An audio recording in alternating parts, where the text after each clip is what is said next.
দেশের বিভিন্ন অঞ্চলে ঝড় বৃষ্টি ও দমকা হাওয়ার আশঙ্কা রয়েছে বলে জানিয়েছে বাংলাদেশ আবহাওয়া অধিদপ্তর।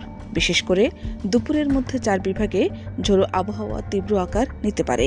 পাশাপাশি দেশের প্রায় সব জেলাতেই বৃষ্টি বা বজ্রসহ বৃষ্টির সম্ভাবনা রয়েছে।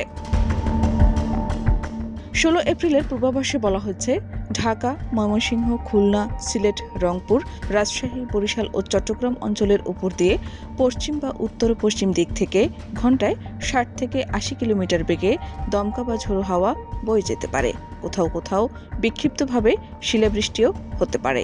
এছাড়া একই সঙ্গে বজ্রসহ বৃষ্টির সম্ভাবনাও রয়েছে। এ কারণে সংশ্লিষ্ট নদীবন্দরগুলোকে 2 নম্বর সতর্ক সংকেত দেখাতে বলা হয়েছে। এদিকে সারা দেশে দিনের তাপমাত্রা 1 থেকে 2 ডিগ্রি সেলসিয়াস পর্যন্ত কমতে পারে, তবে রাতের তাপমাত্রা প্রায় অপরিবর্তিত থাকতে পারে।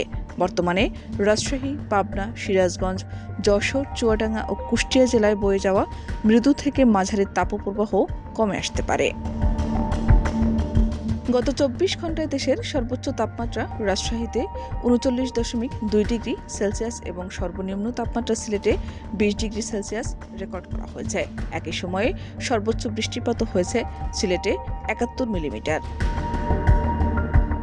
শাহনাজ পারভীন, দেশ রূপান্তর।